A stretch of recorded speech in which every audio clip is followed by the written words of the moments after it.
It is about ensuring that the Yes. customer journey from all the way through is bound by success through the Hmm. technology, Hmm. that's bound to KPIs and value, Yeah. that's a common Yeah. conversation that creates outcomes. I mean, Yes. that's said it a million times, but We have. it just needs to be said again. Yes. SEs also come from the dynamic world of sales, right? You have to deal with ambiguity. You got to deal with different sales situations, different reps. Yeah. It creates a mindset, Yeah. an action-oriented Sure. mindset. Sure. And the success in post-sales orgs that have been really fixated on getting these adoptions ready, Yep. implementations, handling tech support or handling, sort of QBR-based Yep. programmatic Right. Right. Right. systems, could use the jolt.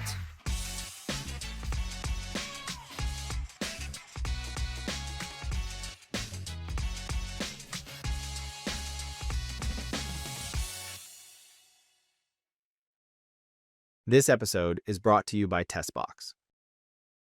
All right, Stephen. Good to see you. It's great to be here. It's wonderful to have you on camera. I think, one of the things about doing these interview series is I get to talk to people on camera that I've been talking to behind the scenes about these topics that matter for years. Because we've known each other for what, 5 years now, 6 years At now? least, yeah, probably 7 or 8 years Yeah, actively. actively, right? Yeah. Because I think we got introduced probably prior to Pre-Sales Collective, but I feel like we really got to know each other during Pre-Sales Collective because you have a company called Sales Engineering Leadership Institute. Is that right? That's right. Yeah, and it started maybe a year or two before Pre-Sales Collective, and it Mm-hmm. sort of spun from some other enablement that some VC and educational companies had asked me for, a pre-sales perspective on the Yeah, market, yeah. and that just sort of developed into a workshop, and then spawned from there to a number of different services that we provide. Unbelievable. And the belts are a core part of this, right? Can you explain that? Yeah, so we sort of take a metaphor of a fighter, right? Yeah. So we started off with the black belt, which is a Uh-huh. leadership workshop. Yeah. We really wanted to accelerate. Our goal is to accelerate the careers and the practices of Mm-hmm. pre-sales leadership and Mm-hmm. pre-sales and sales engineering.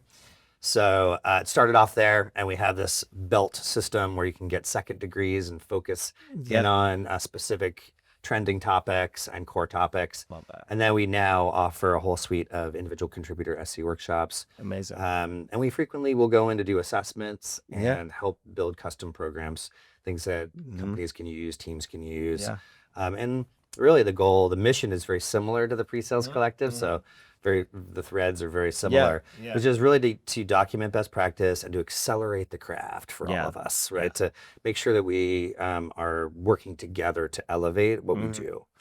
And that's why I'm looking forward to talking to you today, right? Because you've been on the bleeding edge and the front lines with, really executives and frontline professionals for years. And let's start with a little bit about yourself, because when I look at your resume, you've got all the great logos on your resume. So let's talk about your pre-sales and solutions background. Yeah, no, I feel privileged to have had the Yeah. opportunity to work over the last Yeah. 30 years at a lot of great companies, a lot of great, actually 30 years, three major paradigms, right? Moving from client server, if one could believe Yeah. that, back Yeah. in the day, Yeah. with Siebel systems and really sort of exploding what the concept is of CRM. Mm-hmm. Then joining Great. Salesforce, Mhm. and the cloud computing and the SaaS market, which really continues to this day as far as delivery, Right.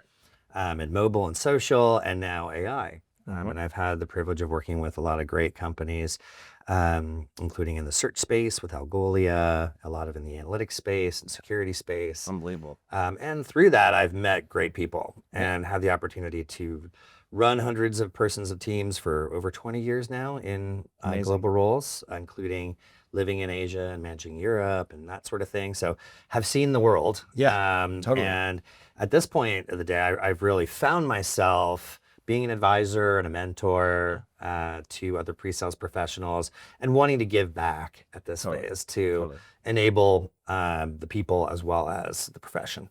I love it. And thanks for giving us that background, right? Yeah. And I think getting to know you over the last couple of years, it's been amazing to see the companies that you worked at, the roles that you have. And that's why I'm really excited to get into today's conversation, right? The big thing for me on the new go-to-market playbook is talking about what has changed, right? Because I've got this fundamental thesis that, the playbook that has been built over the last decade is going to get upended. And that was a theory before all this AI was coming to play.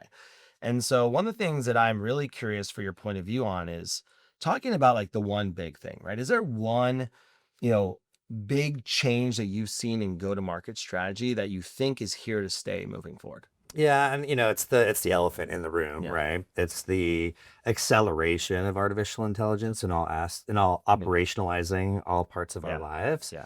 And I guess we're probably 2 years in. Yeah. The internet was probably the biggest change I would say that changed Yeah. in the early 2000s. This has the potential to be as big, if not bigger, because Yeah. we're really looking to automate and create a replacement for a lot of human functions Right. as opposed Right. to a productivity medium Yeah. or delivery medium. Right. So maybe it's a 15-year cycle and we're in year two. Right. And so Right. there's no question Mhm. that the technology is advancing, our use of it is advancing. Yeah. Tons of slop being created, Totally. but lots of goodness on top Right. of that too. Right. And a huge first mover advantage for people who Mhm. are really diving in. Right? Absolutely. The technology is here to stay, and we're all leaning into those that lean into it. In pre-sales, we all Mhm. worry about differentiating ourselves. Yeah. Right? Because Yeah. differentiation creates wins. It creates, Yeah. adoption. So, how do you start to lean into that? The trend is Mhm. AI, Mhm. and B, it's leaning in and understanding its evolution and taking advantage of it Yeah. as it moves along. Yeah.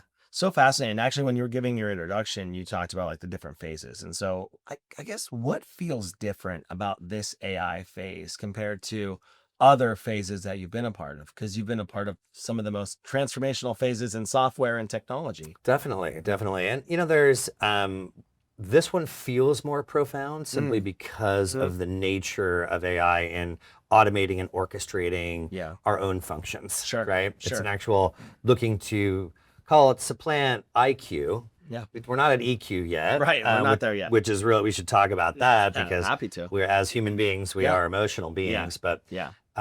it's done so much to Yeah.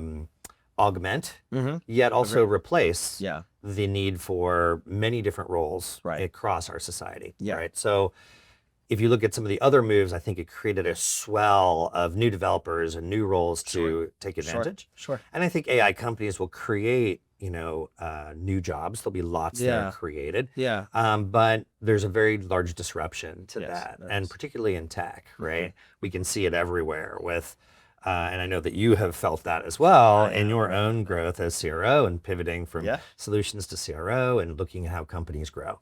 So it definitely is different this time in the sense that the focal area is Mhm. in automating many of the Yeah. human functions. Yeah. I tend to be a bit of an optimist on it. Right. Technology is here Right. to make human life more productive Yeah. and better. Right. But there's a bit of a crater here on the replacement side. Sure. It's hard. Sure. This could be a very difficult transition, Yeah. more so than other like major ages have. And thank you for that answer. I'd love to dig into it. I think throughout history, right, technology and innovation has always been a disruptor, right? And everyone has a mindset of, oh, my job's going away, it's going to change my livelihood. But think about how many new jobs and new industries have grown over decades and even hundreds of years, right, with innovation. Why do you think that we're in this crater right now, right? Like, why do you think there is so much scare around the replacement aspect? Is it, and maybe to give my own little point of view on this, is it because software has been too bloated over the last 2 decades? It's become too siloed and too segmented and we're kind of rotating back? Or is it something else? That's a great question, and those are I want to Yeah. hear your feedback Sure. as I know. well. Yeah. I think that there's just a huge amount of operational overhead Yeah.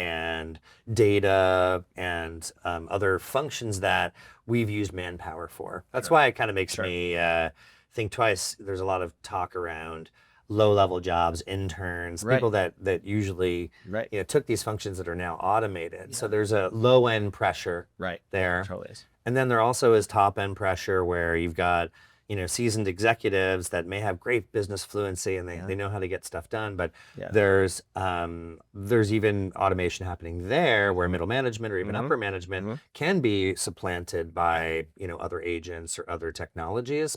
And so, I do think that whether it's bloated or not, yeah, I think technology has matured in a way. Yes, I Just agree. the industry has, gotten to a point where it's not just go-go expansion, and now you have to start looking at, Mhm.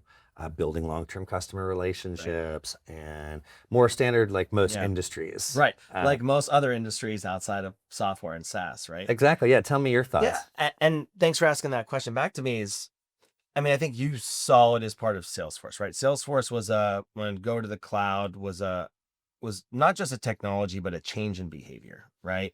And I think it led off this technology revolution. And if you look at what's happened over the last 20 years, I think the barrier of entry into software has been lower than it ever was. And so you have new entrants entering into the system, and we've somewhat created our own problems for ourselves, right? Like, there are now technologies that are solving problems that the other technologies have created for us, right? So Mhm. think about CRM and think about, SEP and, all these call recording softwares.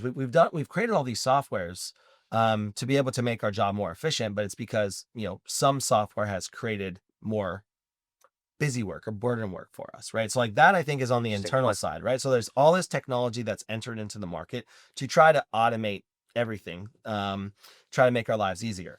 On the flip side, that then means that there's buyers and consumers in the market that need to purchase the software. And so now, maybe a decade ago there was one or two or a dozen players. Now there's three, four, 500 players in some of these spaces right now, and the overlap in platforms and solutions is unbelievable. And I think when I talk about that macro trend, because then when you start to get micro, there's been a growth at all costs, right? Because if people build a business, they need to fund that business through venture capital, and then they have to hit growth targets to maintain and manage.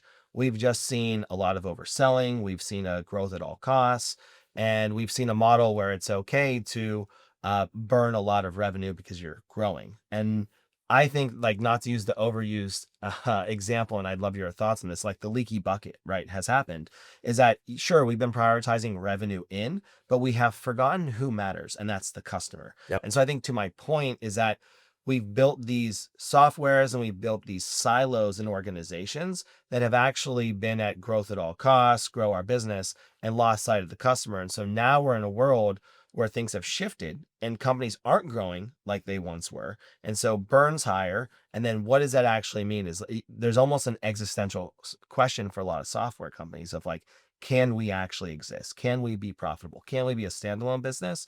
And so all that to say is I think that is one of the reasons we're taking a step back and looking at AI and say, okay, how's this going to change? And I think that there's what I like to call convergence of trends. So there's like all these trends happening at one time, and AI has accelerated it, right? And so a tactical example, if you're a business and you've got a BDR, an AE, an SC, a PS person, a solution architect, a CSM, a support person, and you're selling 20K deals, you can't manage that without a ton of volume. And I think that is like the reckoning that is upon us. So I don't know if you have a point of that. No, I think I mean, you've articulated it really well. The model has been go-go, Yeah. Yeah. and now there's just a reckoning as a mature business Yeah. that needs to think Yeah. about all of the Yeah. vectors of running a profitable business with laser focus on customers. Yeah. And we've created a bit of a technical, our technology has overcomplicated things, Sure. That's great. and now we have an AI, vector that's, Yeah. making it more complex, but also starting to, Sure. operationalize and orchestrate it. Yeah. I want to dig into the SC aspect. And this is something that kind of popped in my mind based off what you said about, interns and lower level employees. Yep. One of the things that I've heard with AI is it's going to create a delta in talent, right? Because a lot of, talent comes out of university or they're earlier in their career and they get these entry level jobs that are kind of brute force work to kind of learn what the workforce is like, learn what it means to be in a business. They grow into that and then they get promoted into different roles. If there's a world where there aren't BDRs or there aren't associate solutions engineers, how do you think that impacts the talent gap at the end of the day? That's going to be a really interesting shift, right? Mm-hmm. Because the roles that graduates and young professionals have are ones that can be supplanted, or many that can be. Yeah. We're adaptable beings, and so I think that it will evolve to the types of functions. Like right now, Yep. it's coordination and learning about data and AI Uh, and leveraging these tools. yeah. That will become the entry level jobs. Sure. Sure. But, just sort of those types of administration and understanding of those technologies. And I also think, in the selling profession, Yeah. for example, Yeah. right? To this day, we don't have robots buying from robots. We are still humans in a human Yeah. society Yeah. buying goods Yeah. and services to, ostensibly better our lives or Right. help us grow. Right. And so the fluency and the Hmm. emotional intelligence related to your professional skills, Right. which are good in life and Yeah. work, Yeah. right? Your Right. ability to communicate, your ability to deliver great presentations, Mhm. read a room, answer Right. an objection, Right. be strategic in a Mhm. new way, right? Yeah. A human way. Sure. Those are skills that I think need to be elevated, even Yeah. in young Yeah. professions, right? Mhm.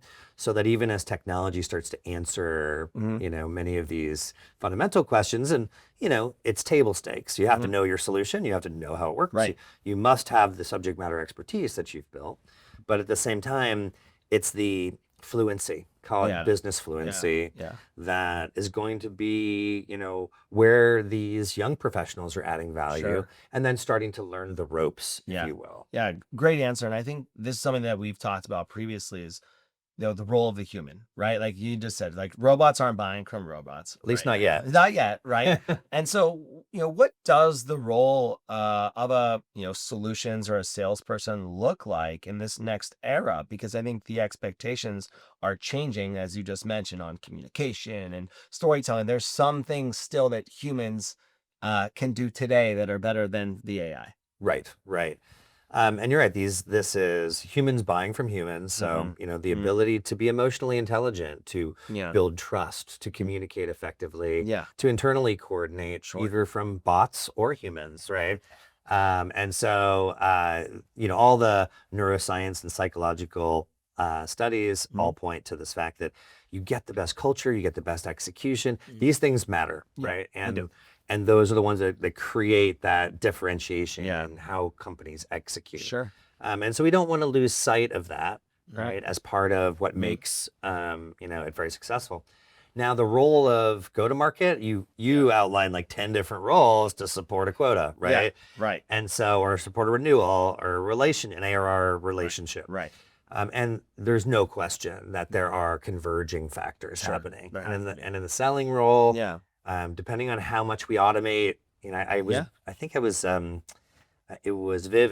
Yep. had a presentation where they were talking about Ava, their agent, able to create forecasts right away, Yeah. and we had talked a little bit about Yeah. preparing research materials that Mhm. a lot of Mhm. organizations are doing right now, Mhm. and so what gets automated, what becomes table stakes, Right. Right. and what becomes vital to building trust, selling value and outcomes, Mhm. and getting money Mhm. over the line. 100%. And Yeah. in I that like case, I think the solutions role, right, because it comes from integrity and trust. It's a Yeah. trusted advisor type Right. of relationship. Right. It's grounded in good discovery and good Yeah. communication and Yeah. good solutions. Yeah. I think that's really important when we look at, selling that, I think the right commercially focused people are very Yeah. well positioned in solutions to Yeah. take on more responsibility Yeah. or get relegated more to the complex validation Mm. and Mhm. implementation of these solutions. Yeah. Because the SEs Yeah. really kind of come in two camps. They do. They come in many camps, like Yes. tons of That's different very camps. fair. Yeah. But there's really people that are de-risking and scoping and making sure Right. that, when this is deployed, hybrid hardware, software, whatever Yeah. it might be, Right. is correct. And then and to handle expansion and long-term Yes. success. Yeah.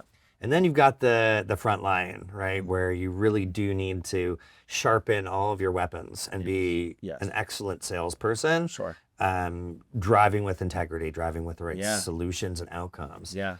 So we'll see, but I do see more solutions professionals well poised Right. to move into more of a seller role, Yeah. should they want to. Yeah, should they want to. I want to break down both of those because I think that's what's so interesting. Let's kind of start on the technical side first. I have let's just call it a hot take, right? I try not to have hot takes, right? But about what looks like 18, maybe closer to 20 months now, I was doing some research ahead of taking this job at Testbox and was hearing and seeing from the venture capital world, the PE world, and some, technology companies that consolidated org functions was happening. And we were starting to see the solutions engineer and solutions consultant do more in the post sale, right? We were starting to see them do more in implementation, doing more with customer expansion, right? Because 18 months ago, it was starting to be like, oh, more revenue is coming from the customer base than net new logo. Right now, I think everyone's kind of seen that's happened. And I got a lot of pushback on like, James, like these are distinct remember. functions, right? And some people who disagreed with that at the time has come back and said, hey, you were right. You kind of called this. But I just was seeing, like, calling what I saw, right? And so I am curious on the technical side of things. Do you see the world where the technical SE is becoming a little bit more in that professional services and implementation and post-signature world? Because one fallacy I want to throw out there is that I don't really believe in the concept of pre-sales and post-sales anymore, right? It's an ongoing sale. It's a forever sale, Yeah. right? And so you're always selling, right? You're either selling a renewal, selling an expansion. So I guess on the technical side, how do you see that function changing over the next couple of years? Yeah, definitely. I remember the call out, and I remember people saying, "What is James doing?" And you were right. And I have worked with multiple, probably a dozen companies, and every single one of them, from Series A to public, are talking about how pre-sales solutions engineering is being asked to do more on the full life cycle, the expansion playbooks, the working in a new model, working with success. And I was early days at Mixpanel back in the mid 2015s. I called my pre-sales post-sale org that I had ran the global pre and post-sales technical success. Yep. And it's funny because I think OpenAI just took that term too. Oh, did they? Nice. Yeah, and the reality is that that's what it is. It And is. it is about ensuring that the customer journey from all the way through is bound by success through the technology, that's bound to KPIs and value, that's a common conversation that creates outcomes. I mean, we've said it a million times, but it just needs to be said again. And so, sort of looking at these roles, SEs also come from the dynamic world of sales, right? You have to deal with ambiguity. You got to deal with different sales situations, different reps. Yeah. It creates a mindset, Yeah. an action-oriented mindset. Sure. And I think that the success in post-sales orgs that have been really fixated on getting these adoptions ready, implementations, handling tech support, or handling sort of QBR-based programmatic systems, could use the jolt of having someone with that kind of mindset, with a selling mindset, but also grounded in tech, to come in there and really push and ask and cross-functionally understand white space and be honest and integral and challenge a little bit their customer base to try to adopt and grow or accept the responsibility of the trust of it not working. I wrote a post a little while ago also that, like, trust wins deals. Trust keeps deals alive. Even if you don't succeed. If you're honest and the proof of SaaS is we can build, we can grow, we get better. You kind of have to be edgy and ready to kind of push the envelope in the post-sale. And I say that, granted, I'm a solutions engineer at heart and I'm a global leader there. It's hard. This is a hard nut to work into. But I have seen over the past couple of years an immense amount of consolidation around this technical success piece. And I think it will continue. Yeah. I love the concept of technical success. And, I think, as you just called out with Mixpanel, like, this concept is not new, right? It's not new. It's existed before. I think we're just kind of rotating back to it. And I think realistically, the blessing and the curse of the solutions profession is that we are the Swiss Army knife, the jack of all trades. We do so many things. I think my core issue has always been that we're not compensated for all the things that we do, right? We're typically only compensated on the net new logo or whatever it is, but I'm starting to see more teams that are compensated on NRR, right? Because the NRR is really a fundamental success of expansion and renewal and growth. And I think that's what's really interesting about the technical side of that role. Yeah, I like thinking about an SC's impact as sort of a compound effect. Right. And so I kind of just was thinking about this the other day is, while we're comped typically on revenue outcomes and we're a cost center because we're not carrying the quota directly, there are so many stages and places where solutions preeminence is important.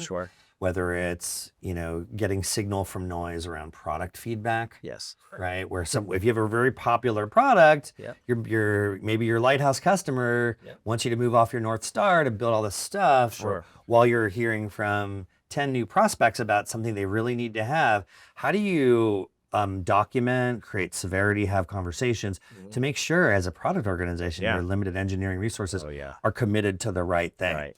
And so I look at that as a compound vector that many SE orgs do. That's why a lot of founders start off as SEs. Like, I got to do this myself, right? Yeah. You did that, I'm sure, Yeah. right? And I did too. So there's that piece of it. Then there's just all the productivity and marketing and other stuff that gets done. Yeah. So I would propose really like a way to look at SE impact as a revenue enablement, creating, I use this term, create the conditions for revenue to be achieved. That's like kind of that. like what we teach that in our black belt. Yeah. It's like our goal is to create whatever conditions need to happen Yep. for revenue to be achieved. If that's embedding AI in our product by next release cycle because I have 10 customers waiting for it, that's facilitated by the SC. Yep. If it's, overcoming objections through through providing services or customizations or APIs, that's creating that condition. And so I'd invite a broader view of a compound impact role, a compact impact calculation, and I have some ideas about how to do that. However, that's contrasted with as you mature out and as AI grows too, you're going to have to make sure that these compound vectors make sense. Yeah. And there will always be that Swiss Army knife push and pull with your ops team and your folks that are like, they're not bringing in dollars on a contract. Why do we have them? Right. So it's a sort of incumbent to be more specific about the value, but also to gut check it too, because sometimes we do too much that we shouldn't be doing. Right. And I think you nailed so many awesome concepts on there. And there's a word that you used that I want to highlight before we shift to kind of the sales aspect. Yeah. And you talked about outcomes, right? And I think we have talked about this previously, just briefly, is the concept of outcome-based pricing. Yes. I'm just curious, like, what's your point of view on that, and maybe how it applies to the solutions profession? Yeah, no, I've been thinking a lot about that, and I've been working with some large organizations and more, and talking with AI companies. Around this new paradigm around outcome-based pricing, and in essence, it's about getting paid on the outcome of your software. Yeah, and I do think the train is gaining steam on that. Okay, I think that procurement, there may be a trend in the market moving forward where, prospects are going to be like, I need this outcome. What can you do? Right. Like, it's not about what your chatbot does is I need to deflect 15% of my support calls by the end of the year or something like that. And so I do think that's a procurement trend. And I think that the vendors now need to adopt to it. It upends comp models. It upends everything. It upends like the pre-sale and post-sale, but back to what we're talking about. Right. If we're paying on outcomes, which is how we're stimulating it, how do we make sure that we our pre-selling role, which is typically getting it over the line and signed, right? Where that's a very specialized function. Right. If there's some component around paying on the outcome, then you're going to have this, this push into the post-sale adoption side. And so I don't think it's solved yet. I think it is causing some consternation among a lot of technology companies to figure out. Sure. However, if we put our lens around the customer and what they're looking for, I think this becomes a bit more pronounced. Right. But like anything else, pricing is magic and art, right? There's platform fees. And then there's, I was talking to a value engineering global lead, which I'm doing some coaching with, and the idea of like paying a certain tier and having a value engineer, right? Their pricing is more art than it is science. Yeah, I can agree. But it really does change behaviors. So it's truly an interesting place to be. But I do think outcome pricing is an important vector of this, and we'll just need to lean in and figure it out. Yeah, I would love to have this conversation in 6 to 12 months and see how it's evolved. I tell What's people, your take on it? my point of view is if you look at the full life cycle and like outcome-based pricing or consumption-based pricing, the signature is the start, right? The signature is the start of a journey, and Yeah. that you already built trust in that sales process. And so now you need to make sure they're realizing value. And I think maybe a harsh comment is like the past decade of bad salesmanship has actually put us in this situation where outcome-based pricing is what more companies want because we've sold the dream, we've painted art of the possible, and then our products haven't delivered. So I'm keeping my pulse on outcome-based pricing. I think it makes a lot of sense in theory. Yep. I think if I was buying software, I'd want to buy based off some sort of outcome. I think what I'm interested to see is like, where does outcome-based pricing apply? I think in the customer support world is a lot of like where we're seeing it gain Yes. traction, but how will it go to different use cases? And as a company, what can you control, right? What can you actually control with your software and the outcome-based pricing? And one company that I'm keeping my eye on is Sierra, Brett Taylor's Yeah. company. Yep. I've been very intrigued by what they're doing and how they're building it and outcome-based pricing. And so something that, as you've seen in the last 12 months, things are moving so fast. I mean, they're moving fast. And so I think I'm very interested to see how that changes and what that evolves to, because I agree with you. I see the premise. I see the value for, buying teams. How that is serviced in reality is going to upend go to market. Perhaps as an accelerator, right? It's like Sure. there's plenty of creativity that can be thrown. There always at is. This. There always is. Pricing, yeah, it is an art form. Yeah. And so I want to go back to the other side, right? Because a trend that I have been seeing is that solutions engineers are becoming account executives. And the one thing that, I kind of broke the news, quote unquote, when Salesforce announced their Agentforce AE team, it was a bunch of solutions engineers from Salesforce. Like some of those folks were on my team, right? Or in my org. And so I saw it on LinkedIn. I was like, wow, all of, my peers, my team, they all became this Agentforce AE job. And I was like, wow, this is really intriguing. So I started doing some digging. Also got a note from someone like, hey, you should probably stop talking about this. So that was fun and that was funny, but that was like something that I saw was like, oh wow, this is a real trend, right? And I've been talking to plenty of people in my network who said, hey, our SE team, has been slashed a little bit. And so they've encouraged us to take AE roles. And so I'm obviously very bullish on this, but you kind of mentioned it earlier. I'm curious, right? Especially as it relates to the core values of solutions engineer, building trust and discovery and telling good stories. Is that the prime background for account executives in this new AI world, or am I just biased? No, I mean, I think that it's a complex issue, Yeah. and it kind of boils down to the type of solutions engineer. I think lots of skills lend themselves super well to becoming a good seller. Yeah. I agree. And many trends converge Yeah. towards Yeah. the need for that. I agree. And it depends on the individual whether they really like the do or die of carrying a quota. You carry it, I carry it. Yep. We've all carried it multiple times in this forum, and it comes with that intensity and paperwork and It does. a lot of the procedural elements that are not involved in the SE role. Yeah. But it's also very energizing. It is, And so for many roles, I would say SEs are equally as qualified. And if they have that commercial mindset, and if they have a desire to kind of understand the full cycle of what that is, they're going to do a phenomenal job. And there are adjacent products like Agentforce where it is a technology, expansion. It's a new era of tech, which also lends really well to a solutions professional. I agree. The enterprise sale is always an interesting one, though.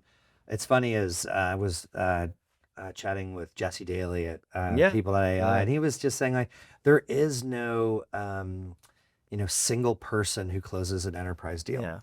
And the AE is the one who is pressing the flesh and getting the paperwork, and it becomes almost like a glorified coordinator, right? Yeah, but totally. is the mastermind of the deal, telling everyone from the company executive down to the, getting to know the secretary of the executives on site. That is a very specialized sales role. And so there are going to be types of sellers that are sort of unique to a selling mentality. It's not necessarily solution. But my money is on SEs continuing to lean not only in that expansion conversation, Yep. technical Yep. success conversation, Yep.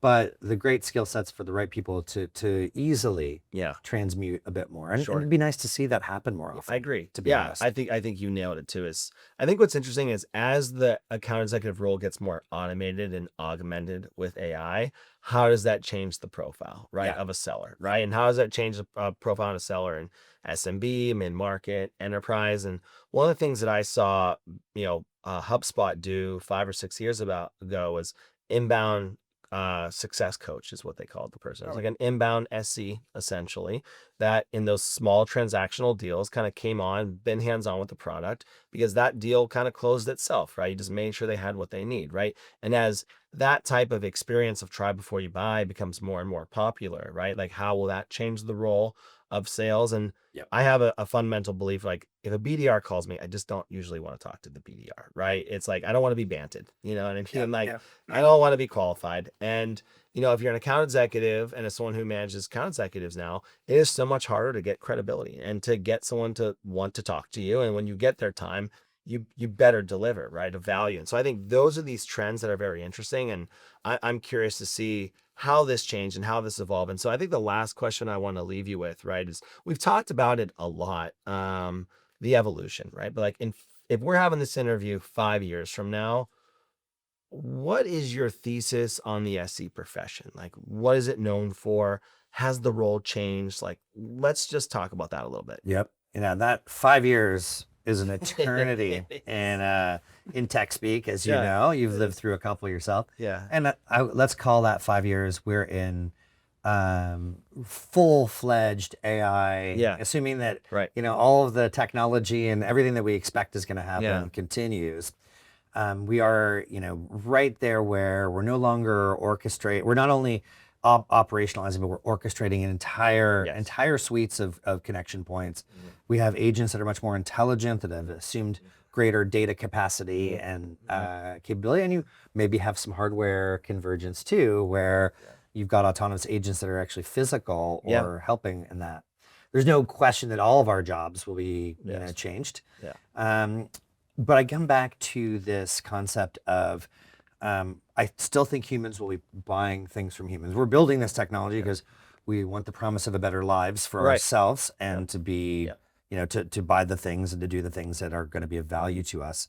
And so there will be SEs that are working with account executives, but there's a level of strategic, hybridization of what an SE will do, level of business fluency and leverage of these technologies. The technologies can provide all this fantastic information to us and even give us insights on how we might use it. The best ones are going to be able to look at that and then are going to be able to stand and deliver to those. And, we often talk about how do you use something to create differentiation for what you do? And so differentiation will always be what, kind of tips the scales. And differentiation to create a better outcome for a given situation, and involves wallets and money and opportunities. And so those areas, it'll elevate. Because a lot of the groundwork will be there, but the strategic fluency, the business fluency, along with great EQ. Right. Can I read the room? Can I handle something that hasn't been, done before? Can I, overcome an objection or do great active listening? Or know exactly how to play a political situation as it exists? Because, with misinformation, you can expect plenty of politics and plenty of weird stuff going on. So the EQ is be able to see through that and know how to play it. And that's where the robot doesn't do it yet. Because the robot's not human.